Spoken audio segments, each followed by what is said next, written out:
Merry Christmas, Mutts, for a very special December episode. I'm Rob Pasercho, I'm Devin Shepard. And I'm David B. Jacobs. and we are Cadaver Dogs. And I gotta tell you, I'm so fucking excited for this week's episode. I don't know, one of these movies is one of my all-time favorites, and it's like fucking crazy. But before we get going, how are you guys doing? Good. And I am also excited but nervous. I want to do these films justice. So we'll see. I did so much research. I did as much research as I could squeeze, but it was hard to focus the research because there's so many different things to research. Well, I gotta tell you guys, I'm extremely curious to hear about all the background of these movies because, like, they're kind of part of like our social zeitgeist, especially now. Like, both these films are like ingrained in horror culture and have actually changed, I think, the trajectory of American culture since they've been released. Definitely. Both of them I think have impacted not only like horror but also like film. Yeah, both were extremely successful when they came out. So, Oh, yeah. one of them is part of the most successful horror franchise of all time. Yeah, and the other Yeah. one had people waiting 4 hours in line just to see it. And for good reason, I think. Like, honestly, if that was the only way I could watch this movie, I might wait 4 hours in line, like today. I do it. But before we get into that, we do have a few announcements, right, about some like film festival stuff before we get into it. Yeah, my short film, Pillow Talk, won Best Film at the Misfit Pond Horror Film Festival last month. Woo! I think the last time we talked about this, our last episode was in early November, but we recorded it much sooner. So we were talking about how I was going to Atlanta Horror Film Festival. We wound up getting nominated for Best Paranormal Short. And then it was after that we got accepted into Misfit Pond, and that's where we won. So yeah, really cool. I'm excited. Congrats. I hope you guys got to see it soon. If you didn't see it when it was in Misfit, because Misfit was virtual, so some of you may have seen it. I was also there for part of the shooting. I got Yes, to you see it in were. action. No, And, wait, sorry. 52. No, he wasn't there. He wasn't there. That's not true. Well, I wasn't working. gripping. He was just It's on okay. set. I was just there. I'm allowed to walk through. But by the way, there might be some like dog background noises because we have a little friend with us. What's our friend's name, David? Oliver. I'm at my sister's house right now with her little baby as well, although they are out for a moment, but they'll probably come back some point in the middle of our recording. And I have Ollie here, who you just heard bark and run to the door because he saw a squirrel.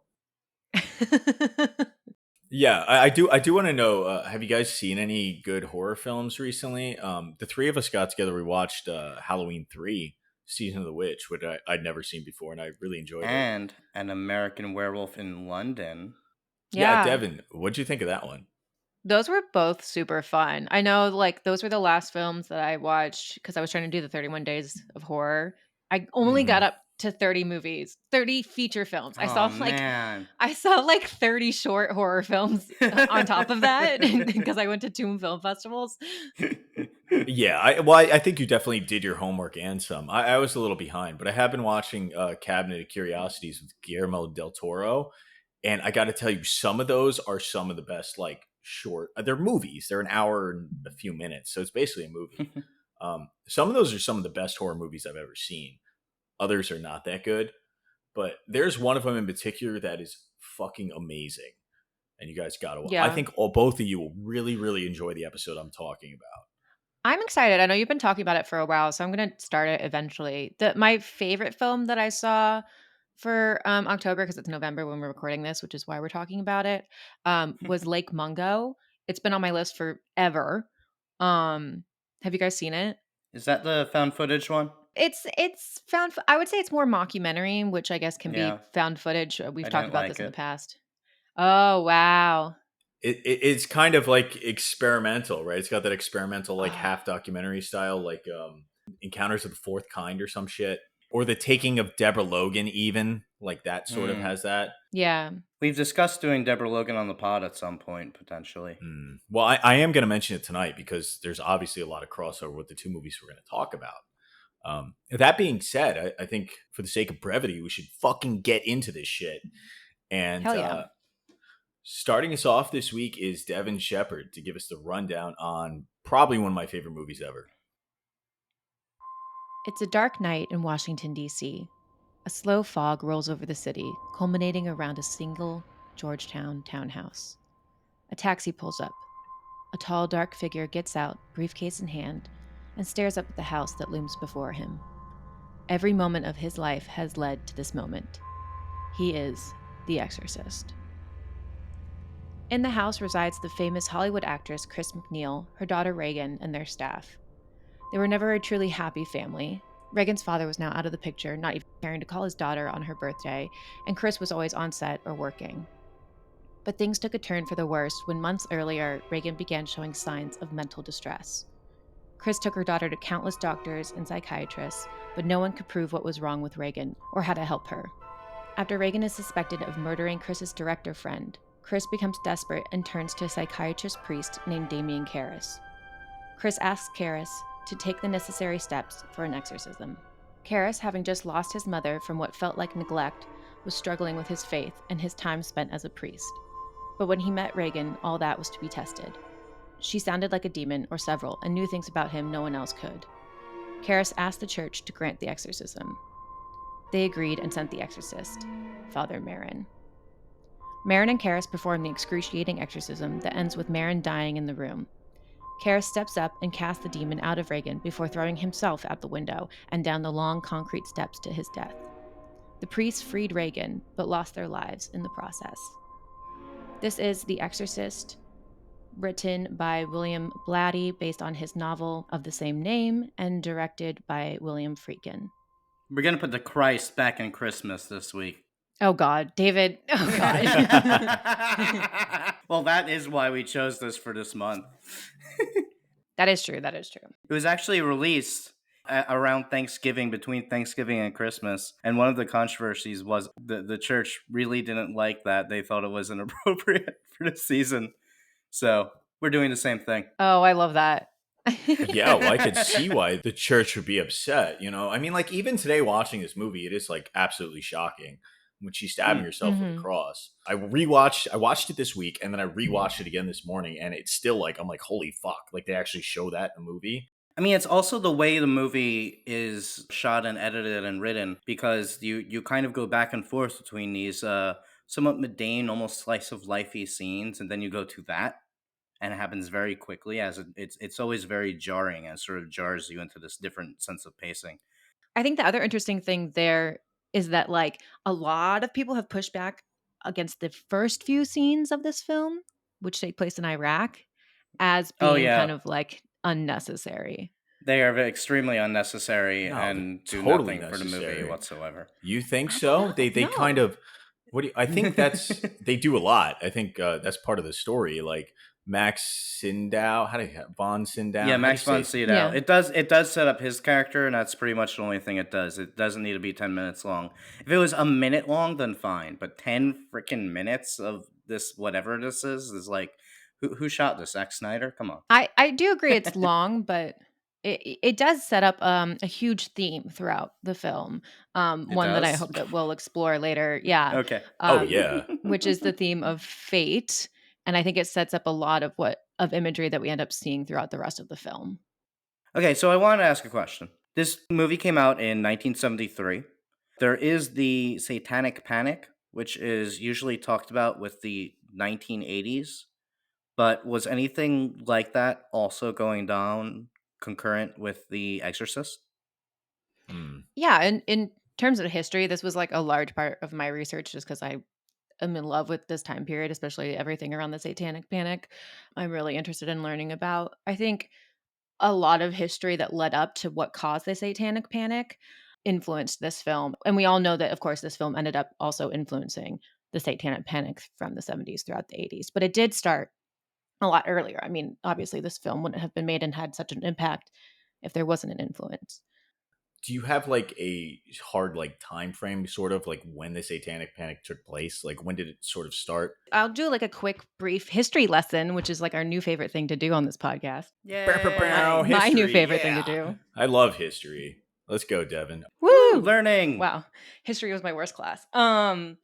Yeah, so in the 50s and 60s, I think one thing that we started seeing a lot of was this quote alternative religion coming up, which is to say cults. Cults were becoming a thing. A lot of people were finding their own religions, kind of breaking away from popular religions of Catholicism. And then, of course, in the 1960s, we saw counterculture and hippie culture and a lot of rebellion against kind of like, quote, the man. And what's more of the man than the Pope and the Catholic Church? Also, around this time, childhood sex abuse became more prevalent. Not prevalent, people became more aware of it. It was always something that was kind of brushed aside, but throughout the 60s, it became more talked about and people started accepting that like children were being abused. So that is to say, like, all of that led to kind of these people realizing that shit was happening that wasn't necessarily great. And everyone was kind of like, the world sucks and humans suck and God is great. And so we started seeing Christians pushing against anyone who rebelled against the church and saw them as Satanists. And the first instance that I saw that started the Satanic Panic officially was in 1971, I believe, where a bunch of cows died from, I think, a disease. And Hmm. then because they were out in the wild, got eaten by wild animals. And people were like, oh, these Satanists are using cows and murdering cows to like praise Satan. Joke's on them. It was obviously aliens. I think it's kind of safe to say, and I think one of the major themes about this film is that at the time period, it seems like a lot of people were turning away from religion. And one of the things that makes this movie scary, because at the time it was considered like the scariest movie ever. But it really seems like it's playing on this fear of people that they're turning away from something they should be more invested in. The lack of God in society. Like, it's not necessarily people doing evil things, it's just people doing godless things. Hmm. Yes. I mean, like, it's hard to say because this film, like, it is based in the Christian faith, obviously. But I think ultimately, like, there is that ultimate evil that is presented in the film that, like, yeah, people were pushing against God, but I think, like, this film also talks about just, like, evil in general and relates it to stuff that is currently going on in the world. Yeah, but I also think what it's saying by using like Reagan and Chris, Hey, we got a Reagan reference in. Oh, God. both of them are kind of presented as innocent, right? Like they don't do anything wrong, but they're very modern, and modernity itself is in question in this film. Can you talk a little bit about how you see them as modern? Yeah, she's a single mother. They are not religious.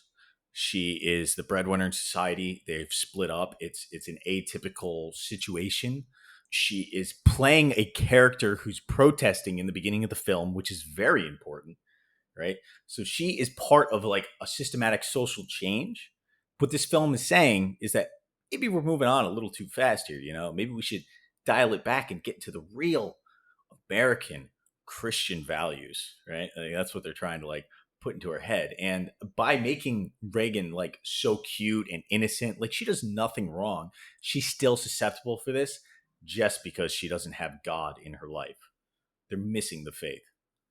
I agree that they set up this like modern family to be a target of the devil, but I'm not necessarily agreeing with the fact that the film is saying like we need to go back to our traditional values. But I do agree that they are saying that like someone who lives like this is probably more susceptible to the devil, to evil, to this alternative lifestyle that is presented. Well, don't you think that's interesting because like Regan and Chris aren't necessarily doing anything crazy. Like they're not doing what you typically consider like sinning. Well, she uses a Ouija board. Ouija. I don't know. Spirit I think Um, it's board. Ouija. Ouija board.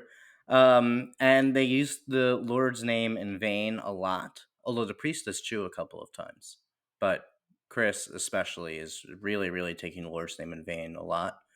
She has kind of a vagabond lifestyle. To be clear, I don't think any of this is wrong, but I'm framing it from the perspective of what a religious person might say is wrong. So, like, she's always bringing all these friends over. She's a single mother and doesn't really seem interested in changing that. She brings her daughter to all these strange places so that she can film movies. Yeah, they're not doing anything deliberate, but they've strayed off the path of a pious religious life, Yes, right? Yeah. they are not religious. She is not christened. Yeah. To build on that specifically, and I think Devin in particular, you're going to find this interesting. If you notice watching this movie, the amount of help that Regan gets in the correct way is directly proportionate to the amount of cups of coffee that Chris gives to men. You brought this up in the chat, and I think it's yeah, it's interesting that you said it's kind of what did you say? It's regressive to show how often Chris serves coffee to men because she is a more like independent, put together working woman, right? Yeah, but I think this movie is being critical of like independent women. Yeah. I do agree it is, but it's so funny because the one scene that I think about when she offers coffee to people is the moment when the police officer comes into the house and essentially says or like tries to get the Chris to like say that her daughter could have possibly killed Burke, which is something I do want to talk about. That she pauses and there's like this long awkward pause where they don't talk and she like literally has no idea what to say and out of like this duty essentially like this like female duty to like be courteous and like to be polite. She asks him if he wants more coffee, even though she clearly doesn't want to ask because the second that he says yes, her face just like drops. It's hilarious. It's so subtle, but she like frowns. She's like, oh fuck, now I have to get this fucking dude coffee. Yeah, that whole interaction between the two is really well done, I think, because you can feel all the sense of tension and like uh not withholding, what would you call it, restraint on her part, because she's about to break down any moment because all the terrible things happening to her daughter. And it's also great that the police officer asks her for a autograph, which is like Yeah. totally inappropriate in that moment, and she just obliges to him.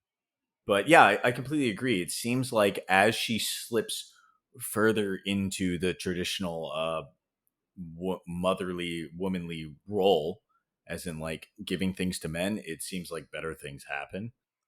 So there's an irony here because all of this is actually very much not how possession traditionally works. We're talking about, because I agree with everything you're saying, Rob, that the possession is very much targeting this independent woman, that it's they are not religious and that's why they're being targeted.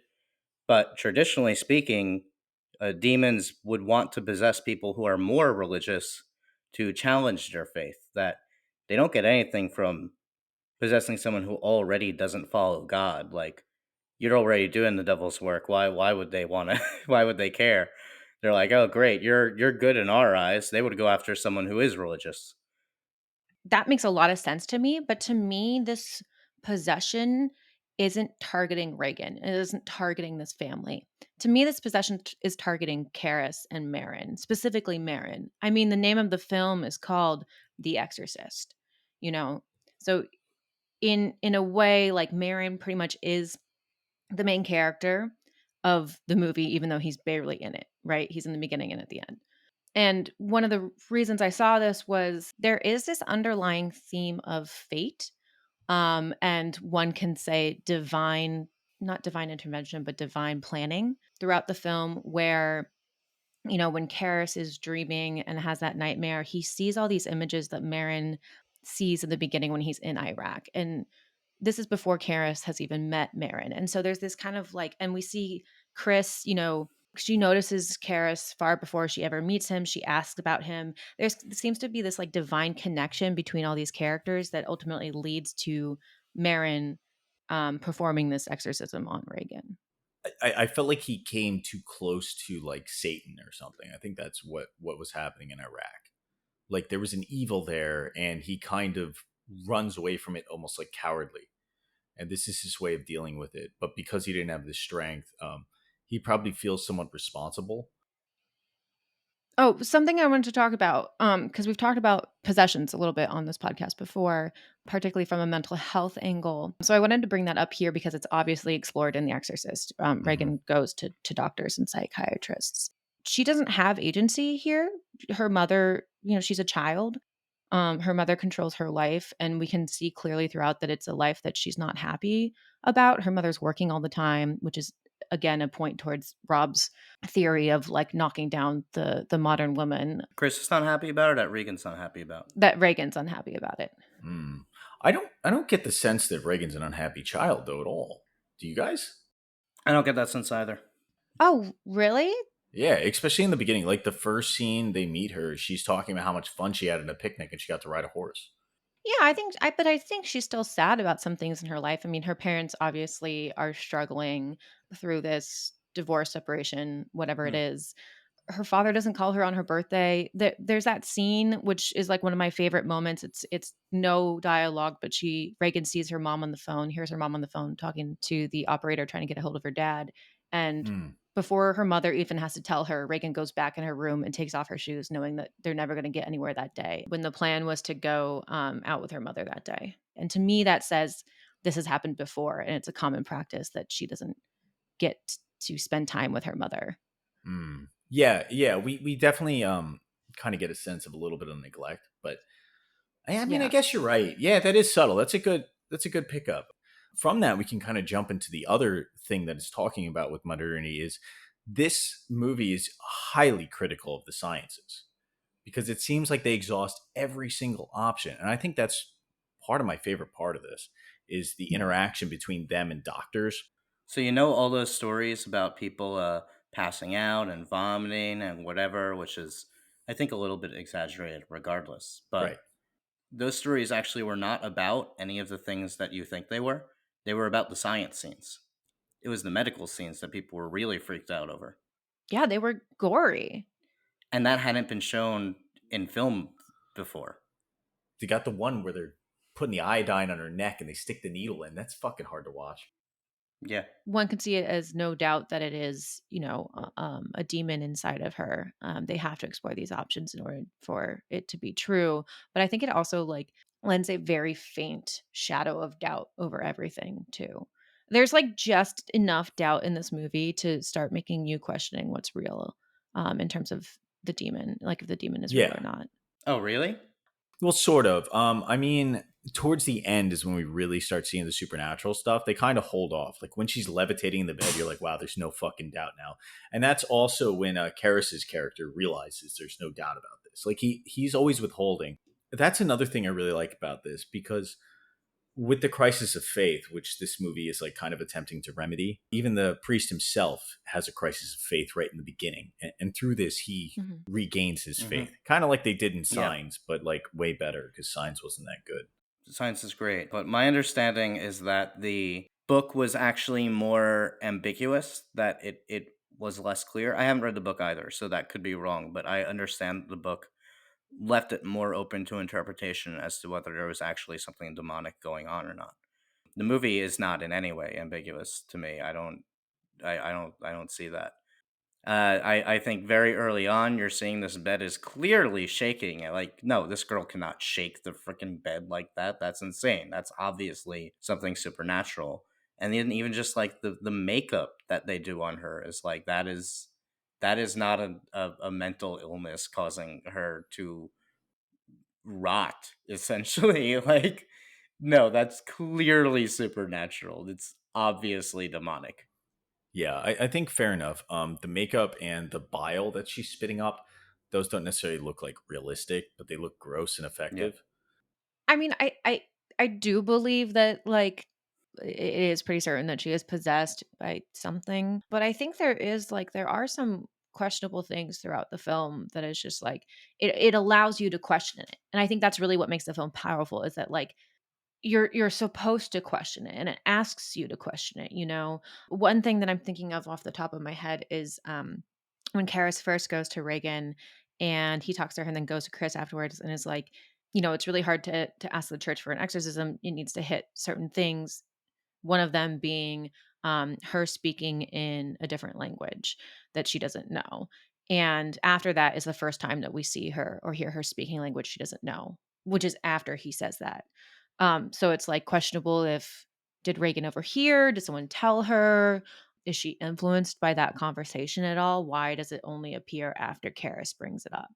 And I mean, like, Marin obviously is suffering from a heart condition. We see him take pills throughout the movie. Was it Reagan that did something? Did his heart just give out at the wrong moment? Burke is thrown out the window, and we're never really given an answer onto how he dies. But we are given to different opportunities on who could have killed him. I hear what you're saying, Devin, but I also think that a lot of that is the characters being unsure because I think I kind of agree with David. We're pretty early on aware that there's some sort of demonic presence. Even when she's at the doctor's office, at the very beginning, we're seeing flashes of a demon face. So I don't really think there's much question.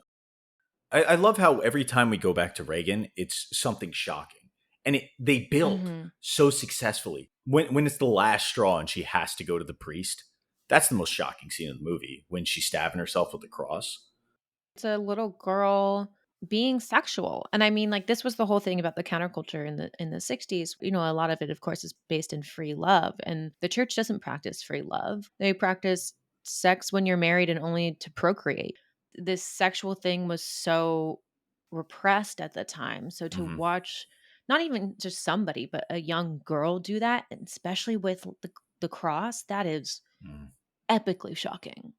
Totally sacrilegious and also extremely violent. I mean that's Oh, shocking if it was an adult, but it just adds on to it. So, to tie this into your question earlier about mental illness, Devin, there are a lot of ways that people have read this film, but one of them is that Regan has hit puberty and that it's kind of an overreaction to a daughter going through puberty, becoming sexual, and how horrible it is that this girl would have a very natural and ordinary life change. That's an extremely liberal twist to viewing this movie. I disagree, but I think it's interesting because she's obviously at that age; she's about to go through puberty. I mean, obviously, this reading is strictly metaphorical. But Hmm. it's, she's becoming sexualized, she's cursing and swearing at people, she has opinions about adults now. Hmm. yeah. I love that. I love the what you say, like the discovering sexuality. I think that's a key part.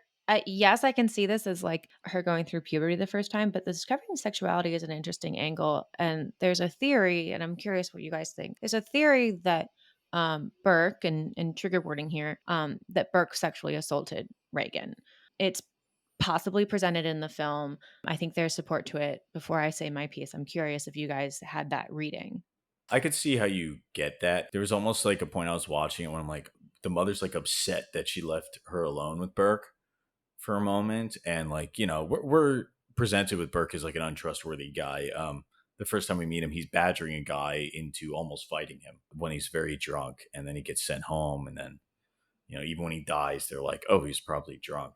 But there's no real evidence to support that, I don't think. But I think it's hinted at. I came across that reading as well while researching the film. I definitely did not have that reading myself. I do think it's interesting, and I think that a solid argument can be made. The main thing I see against it, which I guess this could be like pre assault or whatever, but the first time we hear about Burke is Reagan being like, "Oh, are you gonna? Is he gonna be my new dad?" Like she's encouraging her mother to go for it, and that feels very much against this theory. I guess unless it is before the assault. Right. Hmm. Yeah. And Yeah. I think that would be my thing there, is that would be before the assault, possibly. Mm. Just to support the argument, because I had it the last time that I had that reading the last time I watched this film. Yes, Brooke is left alone with her, and when she's possessed, Pazuzu says, "Do you know what she did? Your cunting daughter," assuming that like she did something Mm. bad, which would be victim blaming, which would be very much a thing at that time, that it is the woman's fault to be sexually assaulted. And then the question of like, why kill Burke in the first place? Like, why would that even Mm. happen? In terms of Burke being an abusive asshole, you can also just equate that to, William Friedkin, the director of this movie, was also an abusive asshole. So that's just what they thought directors were like. They're like, oh, you're a director, you've got to be an abusive asshole. And that's what directors are like. Yeah, I like that Friedkin and Blatty made him an asshole, and I'm like, yeah, that's just you. Like you'd get it. It definitely recontextualizes when we're talking about we're having a whole conversation now of whether or not we should even have guns on set, and then the Exorcist William Friedkin would hide guns in places and fire them to scare the actors. Yeah, to get a reaction out of them. Like, it's fucking crazy, and all this that we're saying here, highly recommend that people go research it themselves. There's also a documentary on Shudder called Leap of Faith where freaking addresses some of these things. Um, Hmm. it's yeah, I definitely research a little bit about it, question yourself, and, like, talk about why these are an issue and how I don't know, just how they can keep happening because they do keep happening. And fuck auteur theory.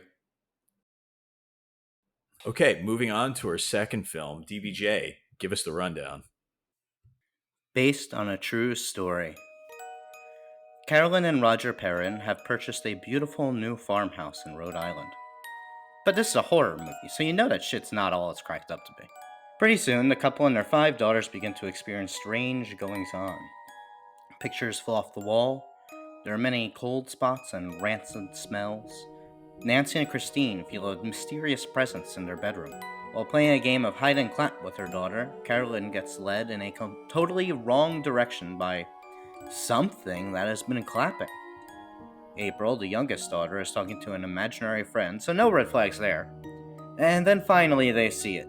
In the bedroom of the oldest daughter, Andrea, atop the wardrobe that was there from before they moved in, Bathsheba. Enter Ed and Lorraine Warren, our heroes for this story. Ed and Lorraine are professional paranormal investigators and answer the Perrins' call to check out this haunted house. Lorraine immediately senses an evil within the walls. The next step, they need to gather evidence to prove the presence to the Catholic Church and get an exorcism approved.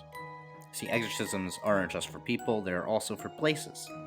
Unfortunately, that'll matter very little, as before the church can get involved directly, the haunting moves on to its third and final stage, possession. Mother Carolyn Perrin becomes possessed by the ghost of Bathsheba. And just to set this up real fast, Bathsheba was a witch who murdered her own child and then hung herself. She's remained in this house for 100 years and has been the source of a string of related crimes. Possessed the mother to kill the child, as Lorraine describes. Yeah, that's not good. Though Ed is not an ordained minister nor qualified to perform an exorcism himself, the time is now. With Lorraine's support, he begins to exorcise Carolyn as her husband reminds her of the love she feels for her daughters. Together, they are able to fight off the wicked spirit and cleanse the parent family of their conjuring, once and for all. And Annabelle's in it too. This is The Conjuring, directed by James Wan, from a script by Chad Hayes and Carrie W. Hayes, starring Vera Farmiga and Patrick Wilson. And my sister just came home, so if you guys hear sound in the background, then sorry about that. Yeah, this was also like The Exorcist, a huge smash hit, and has become the most successful horror franchise of all time, monetarily. Yes, that is, of course, including all the spin offs of Annabelle and The Nun and The Curse of La Llorona, not to be confused with the far superior La Llorona. It is interesting the whole history behind it all in the house and everything. Could you give us just a little bit of background on it, David? Because I know you know a lot more than I do. So, first off, all that stuff with Bathsheba being a witch who killed her son and blah, blah, blah, complete bullshit. None of that is real. She didn't even live in the house. She lived next door to the house. She was accused of witchcraft and accused of murdering a child, not her child. And there was not sufficient evidence, so the case was thrown out. She was not convicted, and she did not kill herself. She lived till old age and just died of natural causes. So all of that is just wrong. The Perrins actually somewhat disagree about Bathsheba even being the main spirit. Andrea Perrin is the one who's been the most outspoken. She wrote a book on it, House of Darkness, House of Light. And she claims that the main spirit was actually someone named Mrs. Arnold, who was very envious of Carolyn or something like that. It also, the time frame was a lot longer than as portrayed in the movie. They lived in that house for 10 freaking years, and according to them, the haunting stuff never stopped. The Lorraines came for a little bit in, I think, 1974. At some point, they performed not an exorcism, there was no exorcism. They performed a seance, and during the seance, Carolyn allegedly became possessed by some spirit. At which point, her husband Roger got so furious that he actually socked Ed Warren, punched him, and then kicked him out of the house and just refused to ever let them back in, Oh, my new because hero. he was concerned about his wife's mental health. Oh, wow, I love this guy. Roger Perrin never really believed that anything supernatural was going on. It was mostly Carolyn and the daughters. Didn't they say, like, a lot of the paranormal stuff was, like, benevolent for a while also? Hmm. Yeah, I was reading something. There was a ghost that used to tuck the kids in and kiss them goodnight. Yeah, that's what I Yeah. read too. Anyway, after this, the Th Warrens went on to do a bunch of like supernatural demonology stuff, and they had like a sex slave at one point, and now they're heralded Yeah. as heroes. Yeah, it's pretty Yeah, Uh, weird. we talk about that a lot, I think, in our, Conjuring: The Devil Made Me Do It review, and then yes. possibly a little bit in our Amityville episode, so if you wanna hear more Yes. about the Warrens in general, go, listen to those things. The long story short is that they suck and they're frauds. Yeah, yeah, pretty much. Well, I off of that, I am very curious. They do rely heavily on this being, based on a true story. That's, like, a huge Mm, selling point of the film, and obviously, from what you just gave us, there's a lot of, leniency in terms of what how they yes. adapted the film. So I'm curious for you guys what the benefit or the detriment of this being, quote, "based on a true story" is for the movie, and how you think that because it's promoted as based on a true story, how that influences the messaging of the film. Yes. Lorraine Warren was also a consultant in the movie, and she has a contract with Warner Brothers detailing all the things that they're not allowed to talk about. Yeah, everything true. Yeah. They're not allowed Essentially, to be shown having any affairs with minors or extramarital affairs. Uh, yeah. which happens. Yeah, yeah, there's a lot of that because obviously, like, we are glorifying these two characters that were actually like Yeah. kicked out of the house. So it is a flip of the script because if you were to ask the people in the house, they'd be like, "Yeah, the Warrens, they suck." But the movie is saying, "Oh, the Warrens, they're awesome. We should have demonologists, more or less, if you really want to take it that direction." Yeah, and basically whenever you say something is based on a true story, you are adding an air of accuracy to it. They are claiming some degree of accuracy. They are saying this is not just something we came up with, this really happened. You are claiming history, at least to some extent. And we talked about this a lot in Based on a True Story. We kind of disagreed over it a little bit as to how much that is a claim that needs to be backed up, but you are at least claiming some degree of accuracy, and it raises all those ethical questions about whether or not you are then subject to the truth. And is this making sense? No, yeah. No, I think that's so great when you say claiming the truth because so much of the message of this movie is it is a highly Christian message. Hmm. It does pretty much state that like God exists and the devil exists. It literally says that. Yes. So when you say that like the movie is claiming fact and claiming history, that like that's what it's trying to do. It's trying to prove the existence of God in that sense. Mm, Yes. yeah. And I believe it has been used by ministers to convert people and to like. Oh, yeah. Doing research on this, like, trying to find, like, some backstory of, like, why this was, like, so popular, where it was, like, so many Christian websites, because a lot of, like, highly religious people love this movie, and I can see why. But, yeah, people are, like, showing it in class and, like, showing it at church, which I mean, I like you know what? If a horror movie's being shown at church and not seeing as blasphemous, like, all for it. Hopefully, there's more horror fans, but, like, it's so funny. That is interesting. It's also, I mean, there's not a lot of gore or like shocking imagery, unlike The Exorcist, for instance, which, I mean, we'll talk about it later. I think there are very similar messagings between the two films. This is kind of a small pivot, but I did want to ask you guys. One of the kind of weird things about this movie is like it kind of blends different types of horror genres. I would argue it's more of like a haunted house film than an exorcist film, although there's obviously a possession at the end and an exorcism. What do you guys think about that? Do you think it's successful in the blending of the two genres? Do you like the kinds of things it did? What do you think that means for horror? Because this is kind of on the tail end of like the paranormal activity craze, so it's like it's kind of building upon that haunted house thing that was going on for a while, and it added a bigger budget to it. We've been talking a bit about the 1970s and how this was a big thing in the 1970s with all the demon stuff. And then it's kind of like, why is this successful in 2013? And it's like, well, in 2013, the big genre was haunted house stuff. Like, it is kind of an exorcism by way of the haunted house genre. I mean, I think it merges the two pretty well. It lays out the rules of the haunting. The first stage is infestation, the second stage is oppression, and the third stage is possession. And that also plays kind of as the three acts of the film. The first stage is pure haunting house film, that's the infestation.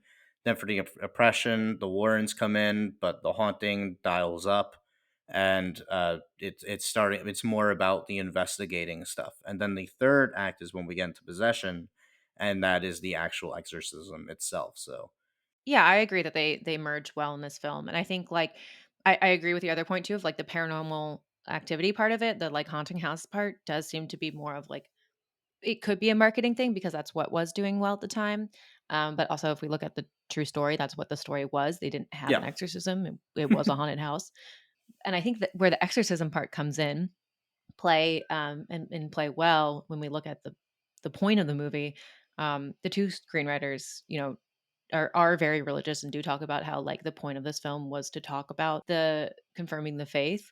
So I think in order to do that, you have to have an exorcism in order to, like, prove the devil exists, to prove God exists, et cetera, et cetera. So, question for you guys. This movie's really interesting and has a lot of different reads because the main characters are women and it does so heavily like strong female characters it does have. So, I'm curious what if you have any thoughts on like the significance of the women in this film, especially the mother-daughter relationships. I mean, all of the children in this movie are daughters. Like it can be seen as a feminist film or like for women, but it can also not. I read it as sexist. No, I also read it as sexist, which was that's really interesting because I think they do try to be feminist. I mean, Hmm. the, the pivotal relationship for me that can read in between those things is Lorraine and Ed. Yes. And at this point, I mean, when the Conjuring movies were finally made, they were talked about being made for like I don't know, like 20 years or something. Ed passed away in 2006, so Lorraine, like you said, Yeah. was a consultant on the film, so she is the one person that they can talk to about the Yeah. experience. Lorraine stands up to herself stands up for herself quite a lot throughout the film, which I think can be seen as Hmm. feminist. She's like, "No, Ed, like you don't get a chance to only do this. This is us doing it. I get an opportunity here." Ed constantly tries to like protect her and be like, "No, no, no, Yeah. you're going to hurt yourself. This is going to be a lot for you. Let me take this on. Let me like do it." And she's like, "Fuck you, Ed. Like we're here to do this together and I can handle this. Like please let me fucking do it." So that I can be seen as feminist, but I do have Yeah. reasons why it's sexist, but I want to hear your thoughts there. Yeah, I mean, I agree with all of those things. If we're looking strictly at the modern day stuff, then I think it's a little bit sexist, but maybe not as bad as like I think The Exorcist is really sexist. Sorry, um, Not disagreeing. but I think the big thing that throws The Conjuring off a cliff here is the stuff with Bathsheba and the Salem witch trials. Ah. The movie outright says that, like, oh, there were real witches during all these Salem witch trials. It literally says, like, oh no, this person was a real witch, and she's terrible, and she's gonna kill all your kids. And a lot of women are really susceptible to this. That if they kill kids, then they'll get points in hell, which is like it's just complete and utter nonsense, and it is completely revising this history. No, that's really interesting. Can you what part reaffirmed that there are witches for you? Do they say that outright that Bathsheba is a Yes, witch? yes, outright. They say she is a witch, that she murdered her child in order to gain points in hell, and now she is possessing mothers to kill children, and that's the purpose. Is that's her motivation? Is that she wants Satan to like her more, so she keeps sacrificing children to the devil. It's interesting that the film was like, yeah, witches are real because, we know from history that that is, like you said, was a whole sexist thing that are just like women who are going against the church or doing something independently are considered witches. So it's really interesting to see a movie in 2013 with a mom who is, like you said, susceptible to this. Why? It's 2013. Why are we saying that this is a fucking thing right now? Why are we saying, "Oh, women, hey, watch out, like the devil or a witch can get you at any time." It's such a sexist trope. It's very rare for a movie to do witches in a way that is not sexist. The main one, in my opinion, that goes against it being The Witch, and also surprisingly, Fear Street. Oh, yeah. Yeah, you're right. Fear Street was good. Yeah. I think something that this film also does is talk about male fragility a little bit as well. Hmm. I especially love the moment where Ed is working on Roger's truck and Roger comes home and is like, "What's up, dude?" And it's like this moment of like maybe he feels a little insecure about his masculinity or his abilities as a father because he can't like fix something around the house, and Ed comes in, the stranger, and is like macho man is like, "Oh man, no, I got it." Like doesn't even ask him. He's just like, "I'm gonna fix the truck now." Mm. I mean, they make it a big point that Roger is not a big point, but it is a point that Roger is the only man in the house that he has five daughters. That there is no other man at the house. The real Andrea has talked about that as well. They set it up to like they don't necessarily have a lot of money. He says it's hard to feed you girls. Like Yep. they're in a place of not like great wealth. The mother does hint that there was something happening in their past before they moved there. She's like really excited to get a new start. She like thanks him Hmm. to get a new start, which is really interesting.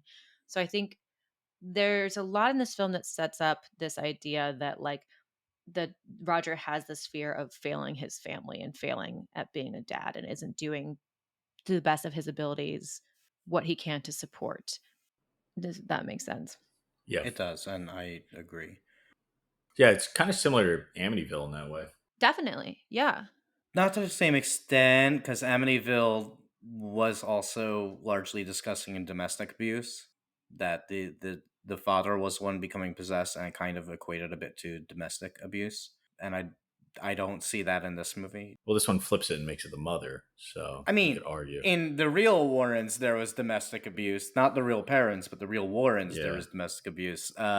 But we don't need to get into that. You guys do your own research. We'll give you a really nice, juicy Hollywood Reporter link in the description. An interesting point, kind of off this women stuff, though, is also that when the Warrens are giving a lecture, they talk about how the demon or spirit or whatever it is, will latch onto whoever is most vulnerable. And I Huh. found it Mm. interesting that then they almost go against their own rules. Then with this, it'll possess the mother to kill the child. That you would think the child would be the one possessed, but it goes on to the Mm. mother instead. Why would the mother not be most susceptible? She's obviously struggling. Like I said, she said at Mhm. the beginning Yeah, that she needed a new start. yeah. Well, I find it interesting because I didn't see that in her character coming into this. Oh. At least not in the way that the movie sets up the character. I haven't read Andrea's book, so I don't want to make any assumptions about the real people. I know that in the real story, Carolyn kind of bought the house without consulting anyone, just on a whim. Huh. Oh, I And I think think yeah, that's a little referenced then. there Wow. were there were some arguments, I believe, over the fact that she did that, and like, why would you do this? We don't have money. Yeah, no, that's a terrible thing to do. That's interesting because I did see it in her character, and I think because of that line Interesting. specifically. Sorry that I keep referring to it, but Which line? actually, that she like thanks Roger for doing it. Like it's like she's struggling with something, Mm. and I mean she does struggle, but it's struggling with possession. And she, her thinking back on that happy memory, I mean, could be something she holds on to before they even got into the house. I don't really know, but it does seem that she is struggling a little bit. One thing that this conversation made me think of actually right now in Christianity, the woman is evil. We've talked about this on the podcast before that like we are the committers of the original sin, supposedly. And the way that sex plays in this movie, it's very subtle, but I think there is a play of sex a little bit here. The parents they enter the new house and we see it like this happy moment. They're like, "Oh, should we Christian the house?" Also, Christian, should we christen the house? Christen Christ. And they have sex, and then the next morning, she wakes up with bruises, and we can see that as like kind of the start of the possession. Yeah, I mean, it ties all into the witch stuff, and again, in the real story, the Warrens kind of just made up the Bathsheba stuff, and I mean, not made it up, but they that wasn't actually the parents disagree about Bathsheba being the actual main presence in the house, which I think is funny. Since the movie just takes that and runs with it and completely ignores all the other stuff that was supposed to be bigger, and just instead all the other ghosts are just like Bathsheba's victims in the movie. Yeah, which is Um, interesting. yeah, And obviously, like yeah. Rob said, the movie suffers a little bit from lack of stakes, and we'll talk about that in reviews. But I think that does help Hmm. raise the stakes a little bit of like, no, she's there's a history of this, and she could become the next victim. And it's not just the fact that they're women, also though, because it almost goes back in what we were saying with The Exorcist, where the actual tradition is that the possessions would happen to believers, to people who have strong faith, and the demons and spirits want to attack that. But in this movie, as well as in The Exorcist, the parents are shown as not being very religious. They don't go to church, and I think that it is again making that point that you should accept Jesus into your life so that this doesn't happen to you. Mm. You know, I'm so confused by what you're saying, where it's like believers get possessed, because that's never the way I've heard it. I mean, in real life cases, I've heard of believers, obviously the ones who have the psychosis and stuff, but I think traditionally it's like people who turn away from the faith who are possessed. Like, Not traditionally. I think it's a more recent thing. no, Mary Magdalene is possessed, and Jesus has to save her through faith, and she didn't have faith beforehand. Yeah, no, there are definitely stories like that, but I guess my question off of that is like, how do you become possessed by a demon if you don't have faith in the first place? Like, you would have to Hmm. believe that this other world exists, and I mean, I have different theories about what it could actually be, but like, because we are looking at this through a religious perspective, like, yeah, you would have to believe that there's something Why? that can possess you in the first place. Why? If it's a real thing, that like is that a rule? I mean, if demons were real, why couldn't they just possess you if you didn't believe in them? Well, they can, but the point is that they wouldn't really want to, because they're trying to get you to accept Satan and to go against God. And if you're a non-believer, then you're already going against God. So you're already doing the devil's work. So why would they want to possess you? It doesn't really make sense. Yeah, it does. It sounds like a very narrow idea of what demons' agenda might be. I think a lot of different demons have different agendas. Like, for instance, like Hereditary, that demon. I mean, those people are doing a black mass, but like the kid, I'm I don't going think his off of my belief has anything. research set. Yeah, yeah. I'm going off of my research set. I forget where it was in my research, but somewhere it was. They literally said like, "This isn't what really happens." And I think it's an interesting point that you're making, Rob, though, is that demons have a different agenda. And I've said what I think it is in The Exorcist, and David's said what he thinks it is here, specifically that the movie wants to make the message that you should be more religious. But I'm curious what you think then. Do you agree with David that the purpose of this demon is for that? You mean within the context of the film, not the demon's actual personal motivation? Yeah, the demon, but Bathsheba specifically in The Conjuring. Like, Rob, do you agree with David's point that it's there to like, remind you to lead a religious life? I guess, sort of. I don't know. The film's agenda. I mean, I don't know. The film's agenda. I think The Exorcist also, like as a point of comparison between the two, like both of them seem like their agenda is to try and turn the audience back towards Catholic Christian faith. Yeah. So, I mean, yeah, I would say that's the point of the movie, and like using the demons does that. Yeah, I would say each demon has a different agenda. Like in The Exorcist, I think the demon's point of view is to attack innocence, and the movie does that to point out possible problems with like modern society, modern as in the 70s.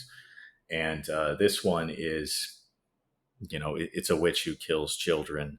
I agree. I think both films are kind of expressing this family values type stuff, and showing these families that, I mean, the parents are presented a little bit more traditional, but they still feel like there are issues going on there. And it is kind of like a fear to return to family values. And The Exorcist doubles down on that with its single mother and all that. And all the scientists are like, well, maybe it's a problem with the fact that her father isn't present. Maybe that's the real issue. And then she gets a father, but a different kind of father, a capital F father, to come in and exercise her. Yeah, that is kind of a cool play on words that like they're missing a father figure, so they need a father to come in and save them. That's cool. I will agree that The Conjuring feels more like a Christian propaganda film, and I get that messaging from it, but I'm in less agreement that The Exorcist is. And I think for me, I mean, it could just be because of I'm not a religious person, so I just like take something out of it that other people may not. I'm not sure, but I am like a spiritual person. But to me, the movie, yes, it's about God and the devil, but it's so much about man and like what it means to be human and to like have faith in just like living in general. To me, it's so much about like the good and evil and like the ultimate good and the ultimate evil. And yes, in the movie, that's personified with God and the devil. But there, I just see like this ultimate battle there that to me is so much more interesting than if it were the God and the devil. It's more interesting if there is an ultimate good and a bad. Does that make sense? I know they're interchangeable, but like that's the reason why I believe there should be that level of doubt that's in there. Is like you can make your own choice to be good or evil, and maybe that's why this movie is so scary because Reagan doesn't have that choice.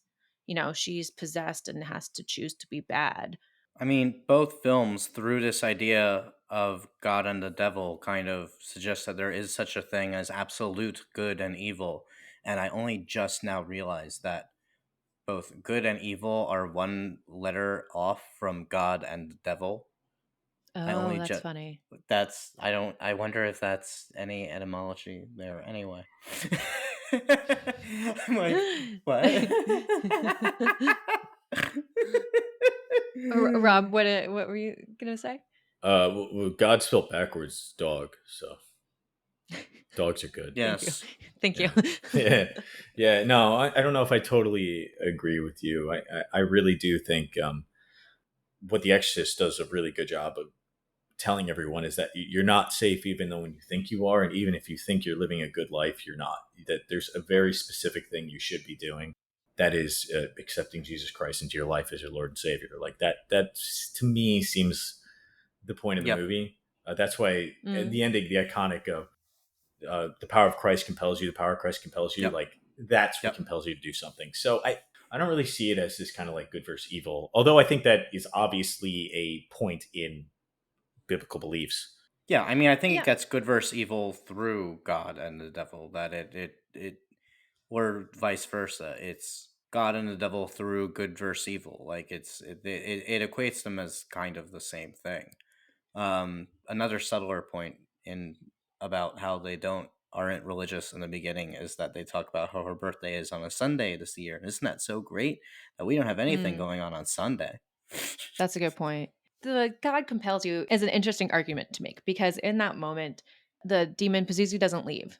What ultimately does make Pazuzu leave is Father Karras saying, "Come into me." You know, like it's him, Mm.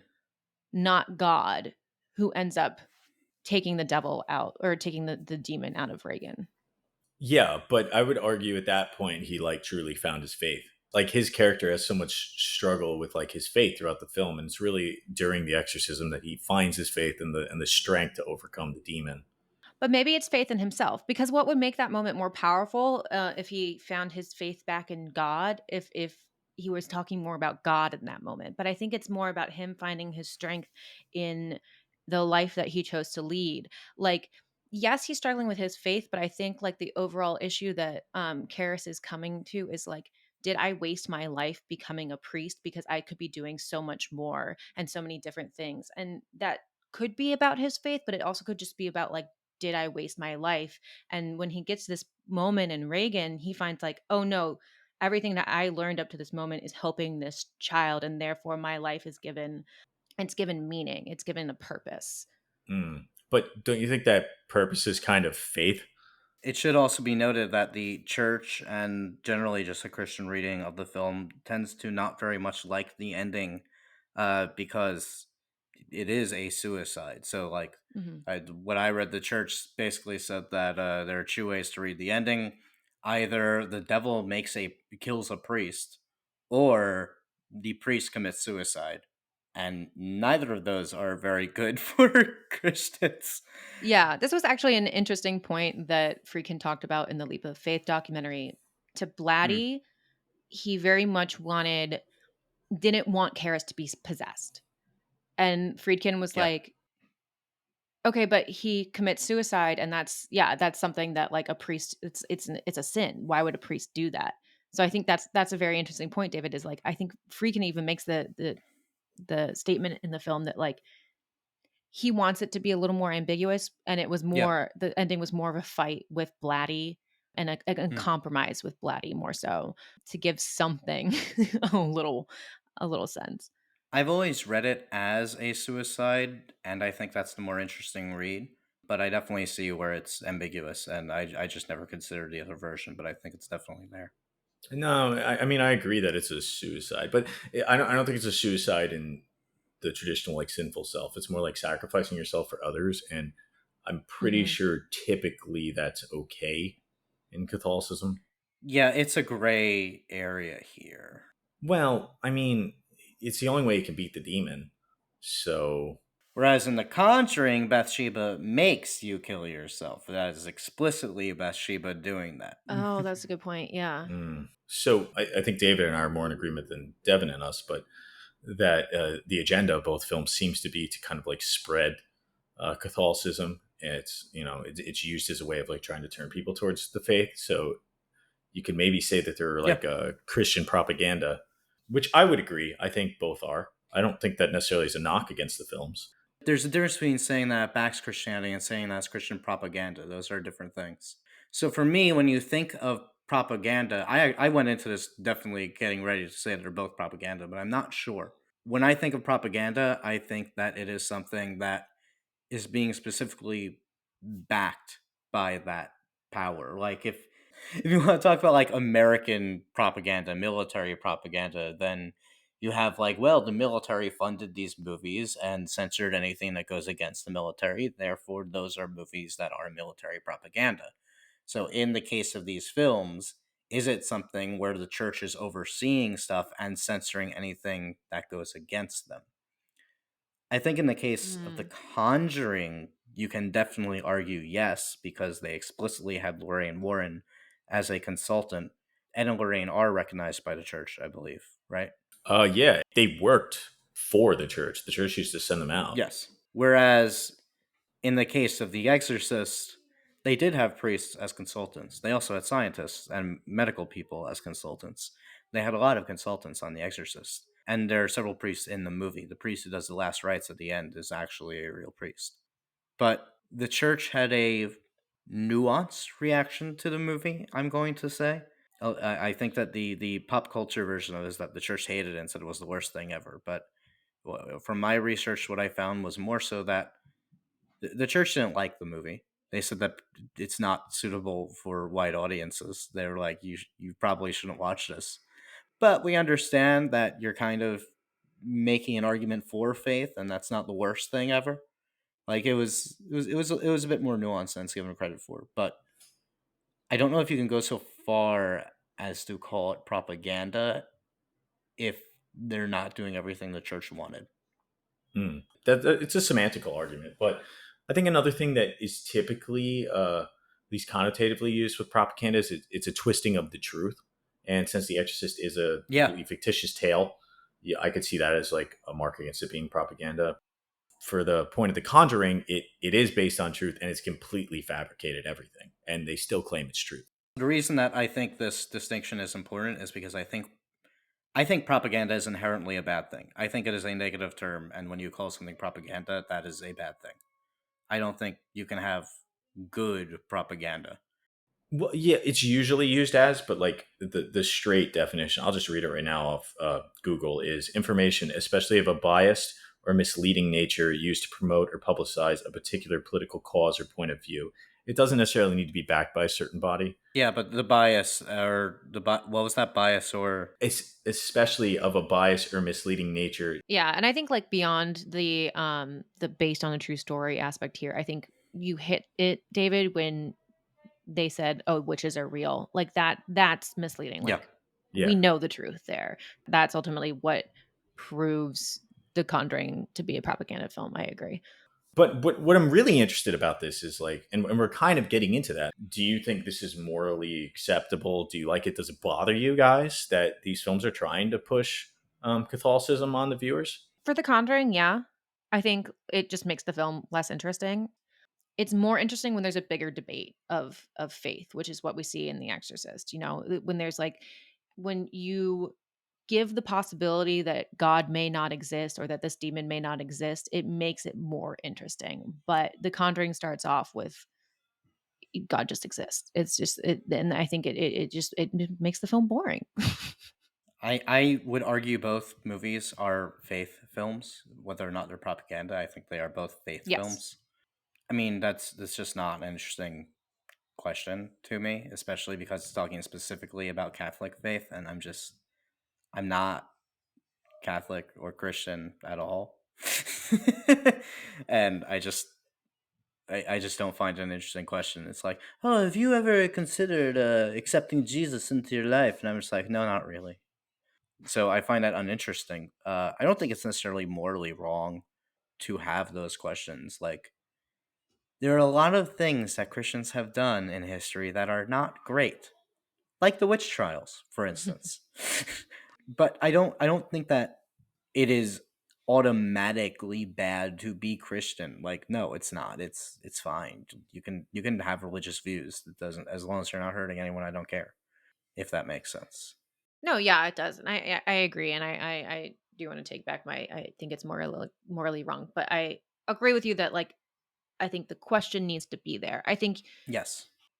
is mostly and also for like an audience members like you who aren't Christian and like never were, never like will be like, yeah, it must be really weird to be like, uh-huh, okay, God exists. Yeah, and the Christian God exists. Uh-huh, yes, okay. It's such a Westerner thing. I mean, the past several episodes we've done, we covered the Wolfman, where we were talking about the Romani people and how they're shown to have all these harmful religious views and whatever. And then last month we talked about voodoo and hoodoo and how that's portrayed as like this ooh spooky religion because oh brown people follow this, so it must be scary and evil. And now we're talking about Christianity. It's like, oh, praise Jesus. Yeah, it's definitely not like Saint Maud, which definitely casts a totally different view on in Catholicism. So I also want to answer my own question. I don't necessarily think we should knock films for their messaging usually, and I think it's not necessarily morally wrong to promote a point of view through art. And whether if you disagree with it, I think it's all the better. The Exorcist, I really like it. It is completely pro Catholicism, and I think that makes it more interesting actually because it goes for its point of view and it doesn't hold back. Now, one of the points against The Conjuring is that since it's based on a true story and it's not completely fictitious, they can't bend all the events towards their messaging. So there's some like conflicting scenes in the movie, whereas like, it's not as focused as like The Exorcist, which can make everything go in one direction. I think I actually pretty much agree with that. Hmm. I don't think that it's necessarily a knock against the movie if you disagree with it. But I mean, I also think that if you disagree with the movie, then it's legitimate for that to affect how much you like it. Yeah, I Yeah. do think propaganda is bad, though. I think that's censoring facts. but it's also a film, so it's not like pamphlets. Yeah. Look, I'm mostly in agreement, and I think the point that you brought up about like your art can have a point, but to me what I just personally find more interesting is that like art is an interaction between the artist and the audience, and mostly the audience, and it's about what the audience takes away from it. And I think the audience always needs to be questioning what's there. So if they're just told something, it just I think takes away from the experience of the art in the first place. That makes sense. And I think both of these movies do that. I think that's a fair point. I don't know if I agree with it, but I think it's a fair point. I mean, I actually don't know if I agree with that. There are some great movies that have very ambiguous messages, and there are some great movies that have very clear and explicit messages. And I think both of those things are valid. Like, Sorry to Bother You is an excellent movie.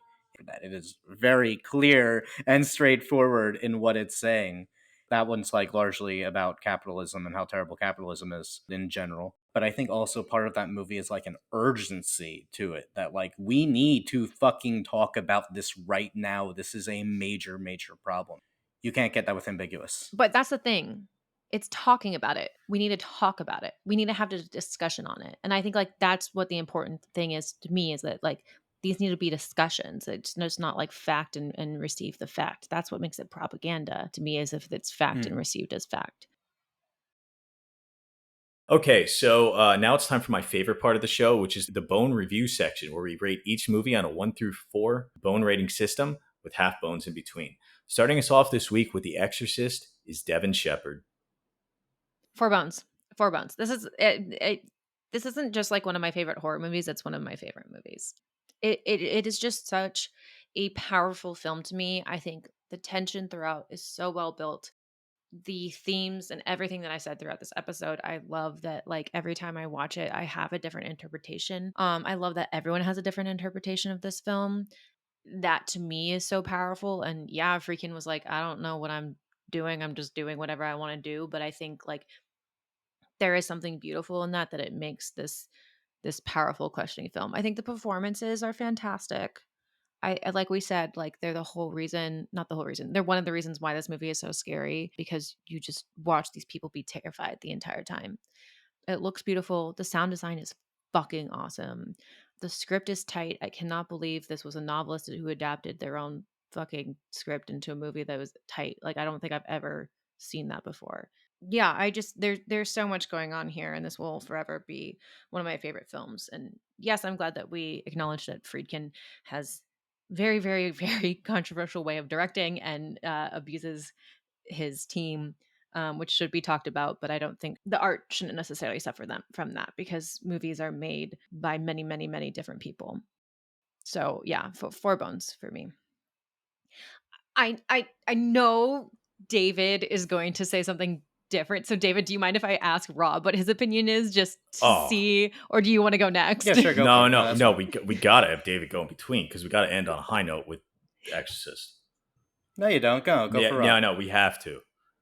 I'm very. I have to go after Okay, you, David, let's hear your review.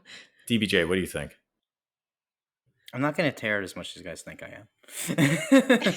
I mean, I'm gonna focus on negatives because you guys are gonna do all the positive stuff. Like, it is well made. I think that there's a lot of really good filmmaking in there. I think the performances are good. The script has good scenes within it. All the scenes work really nicely. I think a lot of the naturalistic slice of life stuff is very well done. And I appreciate a lot of things in this movie. I think there are a lot of positive things to talk about. I also just don't really like it. I think it's very boring.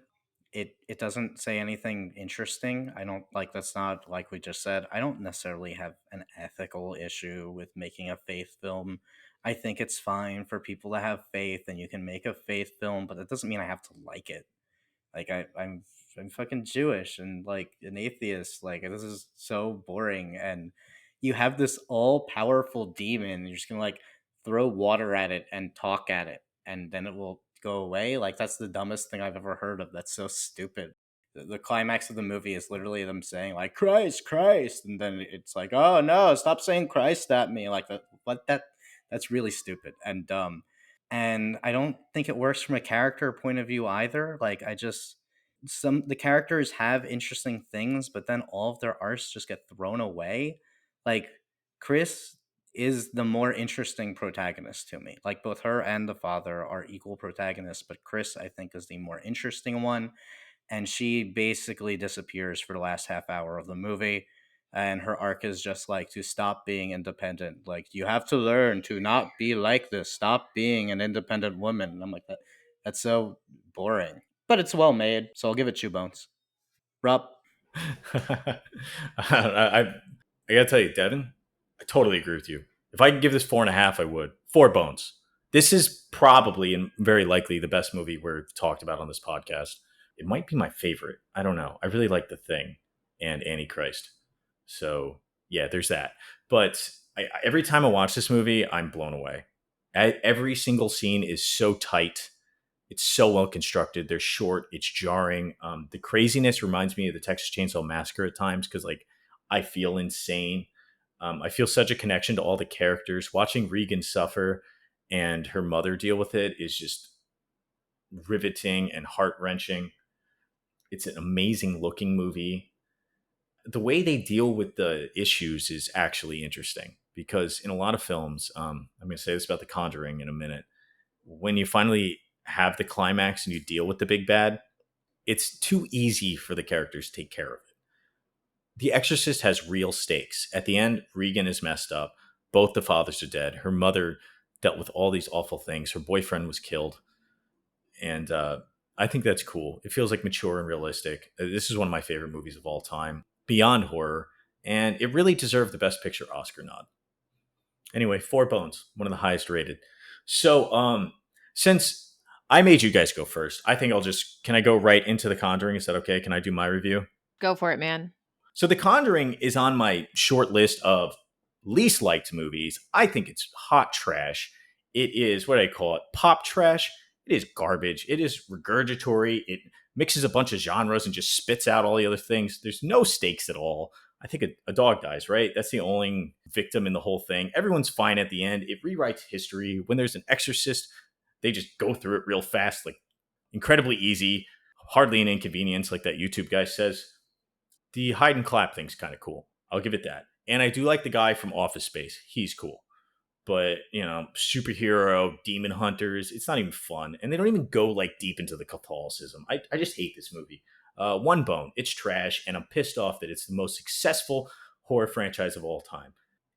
I want to give it lower, but, it's competent. It's just fucking boring. Like, I've seen it 3 times. Every time I watch it, I forgot everything that happened because it's so boring.